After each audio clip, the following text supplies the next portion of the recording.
करते कराते अल्लाह अल्लाह करके आपका डायग्नोसिस बन गया लूपस नेफ्राइटिस। आप उन प्रोफेसर साहब के पास पहुंच गए जिनके हाथ में शिफा है, और प्रोफेसर साहब ने आपको साइक्लोफॉस्फामाइड और स्टेरॉयड ठोक दिए। अब आप दुआ, ख्वाहिश और इंतज़ार कर रहे हैं कि आपका प्रोटीन यूरिया ख़त्म हो जाए, आपका लूपस नेफ्राइटिस बिल्कुल ठीक हो जाए।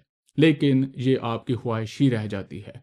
वो इसलिए कि इस दुआ, दवा, इंतज़ार, ख्वाहिश और आपके मुकम्मल इलाज में एक बहुत बड़ा गैप है।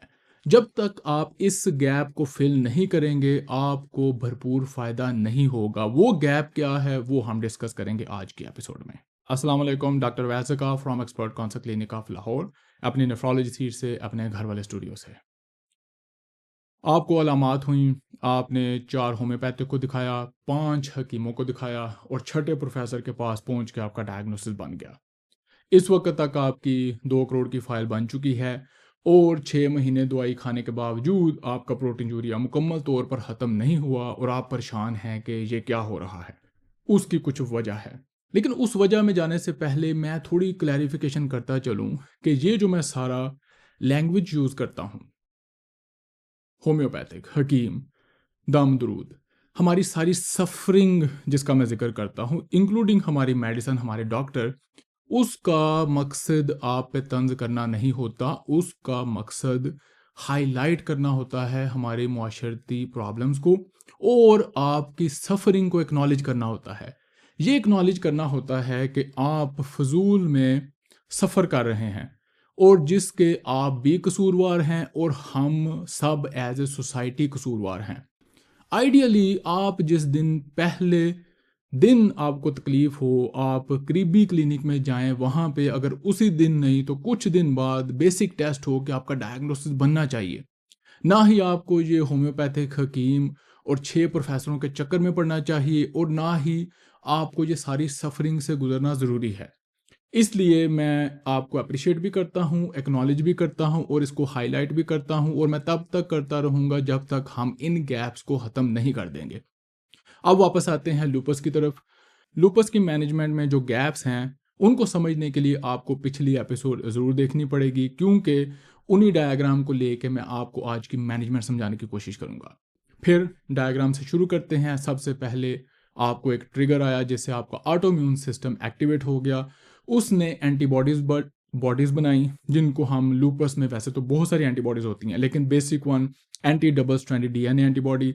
उन्होंने इम्यून कॉम्प्लेक्स बनाए ब्लड में, किडनी में। ये इम्यून कॉम्प्लेक्स आपके गुर्दे में गए, वहाँ पे जाके उन्होंने इन्फ्लेमेशन कराई, डैमेज किया, आपको प्रोटीन यूरिया हो गया, और आपकी ट्रीटमेंट स्टार्ट हो गई सारे डायग्नोसिस के बाद। अब हमारी जो बेसिक ट्रीटमेंट है, जिसका कि मैंने स्टार्ट में जिक्र किया, स्टेरॉयड और साइक्लोफॉस्फामाइड, जब हम ये लगाते हैं तो ये बहुत सारे इम्यून सिस्टम को तहस नहस कर देते हैं। ये वो वाला तहस नहस नहीं है जो हकीम और होम्योपैथिक आपको बताते हैं कि अंग्रेज़ी दवाइयाँ तहस नहस कर देती हैं। इस तहस नहस का मकसद है, या मतलब है, कि सारी बॉडी में जो बी सेल्स और टी सेल्स, जो हमारे इम्यून सेल्स हैं, उनको ये स्टॉप करती हैं ताकि एंटीबॉडीज़ ना बने और आपके गुर्दे के अंदर जो इन्फ्लेमेशन है वो आगे ना बढ़े। दूसरा, जो स्टेरॉयड हैं, वो गुर्दे के अंदर वाली इन्फ्लेमेशन को कंट्रोल करने की कोशिश करते हैं कि जो एंटीबॉडीज़ और इम्यून कॉम्प्लेक्सेस बन चुके हैं, उनकी वजह से जो डिस्ट्रक्शन हो रही है वो रुके। अब यहाँ पे हमारी ट्रीटमेंट हो जाती है ख़त्म, और उसके बाद दुआएं और इंतज़ार। लेकिन गैप्स क्या हैं? गैप कुछ हैं जो अभी हम फिल कर सकते हैं, कुछ हैं जो हम फिल नहीं कर सकते। हम पहले एंड से शुरू करते हैं। जब आपका ट्रिगर हुआ इम्यून सिस्टम, तो उस वक्त इम्यून रिएक्शन के साथ साथ कुछ मेमोरी सेल्स बन जाते हैं, बी सेल्स और टी सेल्स। जो आपके इम्यून सेल्स हैं, समझें कि वो मेमोरी की शक्ल में इस ट्रिगर को नोट डाउन कर लेते हैं और चुप करके बैठ जाते हैं। अब ये वो सेल्स हैं जो अगली दफ़ा ट्रिगर की वजह से, वो जो भी ट्रिगर है, कोई इन्फेक्शन है, आपका अनहेल्दी लाइफस्टाइल है, माइक्रोप्लास्टिक है फूड में, ये दोबारा ट्रिगर होंगे और आपका फ्लेयर अप हो जाएगा। या अगर आप दवाई छोड़ेंगे और थोड़ा सा सिक होंगे तो ये दोबारा फ्लेयर अप हो जाएंगे, ये memory cells. In memory cells की अभी तक हमारे पास ट्रीटमेंट नहीं थी। अब जो आप नई मेडिसिन सुनते हैं, बेलीम्यूमैब, वो इन मेमोरी सेल्स को डिस्ट्रॉय या सप्रेस करने में हेल्प करती है, और इस सिलसिले में और प्रोग्रेस हो रही है। लेकिन हम इस पे फोकस इसलिए नहीं करेंगे क्योंकि हमारे पास पाकिस्तान में ये दवाई नहीं है। फिर दूसरा आ जाता है किडनी के अंदर। किडनी के अंदर जो हमारी इम्यूनोसप्रेसिव मेडिकेशन साइक्लोफॉस्फामाइड और हम सॉल्यूमेड्रोल या स्टेरॉइड देते हैं, वो कुछ इन्फ्लेमेशन को तो रोकते हैं, लेकिन एक इन्फ्लेमेशन का पार्ट है जिस पे वो काम बड़ा अच्छे तरीके से नहीं करते, वो है हमारा कॉम्प्लीमेंट सिस्टम। अब कुछ रिसर्च आ रही है कि इन दवाइयों के साथ साथ हमें कॉम्प्लीमेंट सिस्टम को रोकने वाली दवाइयाँ उसी वक्त, जिस दिन आपका डायग्नोसिस बने, जिस दिन आपका टेस्ट पॉजिटिव आ जाए, उसी दिन हम कुछ हफ्तों या महीनों के लिए दें। ये अभी डिसाइडेड नहीं है कि कितने ड्यूरेशन के लिए, क्योंकि इस पर रिसर्च चल रही है, ताकि उस वक्त का जो इन्फ्लेमेशन और डैमेज है वो हम और मौसर तरीके से स्टॉप कर सकें, रोक सकें, बाद में टिश्यू डैमेज ना हो। फिर तीसरा जो बड़ा गैप है, ये वो गैप है जो मैं और आप मिल के फिल कर सकते हैं। वो है किडनी डैमेज और उसकी वजह से जो प्रोटीन यूरिया है। अब हमारा प्रॉब्लम ये है कि हमारा प्रोफेसर का प्रिस्क्रिप्शन हुआ शाफी वाला जो प्रिस्क्रिप्शन है वो इन ऑब्वियसली बड़ी टॉक्सिक दवाइयों और टॉक्सिक फूड टिंडे कद्दू से भरा होता है। जो हीलिंग वाला सारा प्रोसेस है, जिसने प्रोसेस को प्रोलॉन्ग होने से रोकना है, वो चीज़ें इसमें गायब होती हैं। अब वो क्या हैं? नंबर वन, प्रोटीन यूरिया वाली मेडिसिन। क्योंकि देखें, जिस दिन आपको एक्यूट इन्फ्लेमेशन हुई, कुछ डैमेज हुआ, उससे कुछ glomeruli filtration units permanent damage हो गए। अब उनमें से अगर हमने प्रोटीन यूरिया को रोकना है तो हमें ये अद्वियात प्रोटीन यूरिया वाली यूज़ करनी पड़ेंगी, जैसे कि SGLT2 inhibitors, angiotensin receptor blockers, mineralocorticoid receptor antagonist, क्योंकि जो गुर्दे के अंदर प्रेशर कम करती हैं, प्रोटीन यूरिया कम होता है। दूसरा, हमें इस गुर्दे पे प्रेशर कम करना पड़ेगा। ये जो प्रोटीन आपका लीक हो रहा है 5-6 महीने साइक्लोफॉस्फामाइड और स्टेरॉइड लगाने के खाने के बावजूद, ये शायद हाइपर फिल्ट्रेशन है। अब इसको आप इग्नोर नहीं कर सकते। हाइपर फिल्ट्रेशन किस वजह से है? क्योंकि आपने गुर्दे पे एक्स्ट्रा काम डाला हुआ है। उस एक्स्ट्रा काम में आ जाती है हमारी डायबिटीज़, हमारा ब्लड प्रेशर, सम केसेस में प्रेगनेंसी, अगर आप प्रेग्नेंट हो जाते हैं, हमारा मोटापा, हमारी स्मोकिंग, हमारा सेडेंटरी लाइफस्टाइल, या ऐसी कोई भी चीज़ जिससे आपके गुर्दे पे प्रेशर ज़्यादा होता है, तो इसको हम कहते हैं हाइपर फिल्ट्रेशन प्रोटीन यूरिया। और बहुत सारे मरीजों में ये वजह होती है 6-7 महीने की अमीनोसप्रेसिव मेडिकेशन खाने के बावजूद प्रोटीन यूरिया ना कंट्रोल होने की, क्योंकि उनको ये बेसिक प्रोटीन यूरिया वाली अद्वियात और लाइफस्टाइल पे कभी लगाया ही नहीं गया होता। और जब मैं पहली दफ़ा उनसे पूछता हूँ कि आप वर्जिश कितनी करते हैं, तो वो कहते हैं ओ की हुंदा है।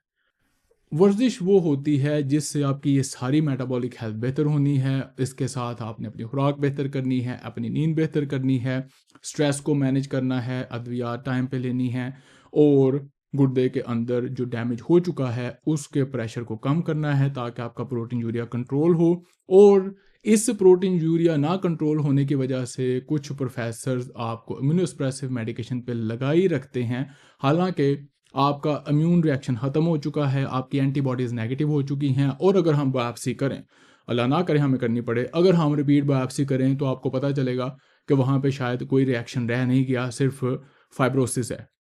तो ये अद्वियात और ये लाइफस्टाइल ऐड करके आप अपने प्रोटीन यूरिया को बेहतर कर सकते हैं।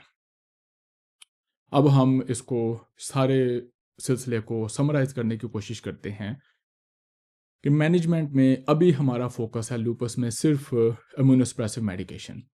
हम मेमोरी सेल्स पे फोकस नहीं करते, नहीं कर सकते, क्योंकि हमारे पास वो मेडिकेशन अभी पाकिस्तान में है नहीं। हमारा फोकस सिर्फ लोकल इन्फ्लेमेशन पे होता है। उसके बाद जो प्रोटीन यूरिया है किडनी डैमेज की वजह से, उसको हम प्रोटीन यूरिया वाली अद्वियात से कम करने की कोशिश नहीं करते। और जो प्रोटीन यूरिया है गुर्दे पे एक्स्ट्रा प्रेशर की वजह से, हाइपर फिल्ट्रेशन की वजह से, डायबिटीज़, ब्लड प्रेशर, स्मोकिंग, मोटापा, अनहेल्दी लाइफस्टाइल, उस वजह से हम उस पर भी फोकस करने की कोशिश नहीं करते। अब इस सारे गैप्स और अनमेट नीड्स जिसको हम कहते हैं, जिनका मैंने जिक्र किया, इनमें से कुछ हम नहीं कर सकते, लेकिन जो हम कर सकते हैं, जो कि बड़ी सस्ती और फ्री हैं, वो है आपकी प्रोटीन यूरिया वाली मेडिसिन और आपका लाइफस्टाइल, आपका डायबिटीज़ को रिवर्स करना, आपका मोटापे को कम करना। और ये फ्री भी है, आप खुद भी कर सकते हैं। बाज़ केसेस में आपको इवन सुपरविजन की ज़रूरत भी नहीं है, लेकिन मैं फिर भी कहूँगा कि आप ये सारा नॉलेज गेन करके, खुद अपने आप को एजुकेट करके, फिर अपने नेफ्रोलॉजिस्ट से डिस्कस करें और अपनी मैनेजमेंट को, लूपस नेफ्राइटिस की मैनेजमेंट को आइडियल के करीब लाने की कोशिश करें। इससे पहले आपको लूपस नेफ्राइटिस की मैनेजमेंट के बारे में क्या पता था? क्या आप भी सॉल्यूमेट्रोल, साइक्लोफॉस्फामाइड और टिंडे कद्दू तक ही अपनी ट्रीटमेंट को रखे हुए थे, या आप उससे कुछ ज़्यादा भी कर रहे थे। इनमें से जो चीज़ें आपके लिए नई हैं, जो कॉन्सेप्ट आपको अच्छे समझ आए हैं, वो मुझे भी बताएं। दूसरे लूपस नेफ्राइटिस के पेशेंट्स के साथ भी शेयर करें। अगर डॉक्टर हजरात इसको देख रहे हैं तो वो अपनी कम्युनिटी में इस वीडियो को शेयर करें, ताकि हम लूपस नेफ्राइटिस के मरीज़ों को किसी स्पेशल प्रोफेसर के बगैर ही बहुत अच्छे तरीके से ट्रीट कर सकें। मुलाकात होगी अगले एपिसोड में थोड़े लाइटर टॉपिक के साथ। अल्लाह हाफिज़।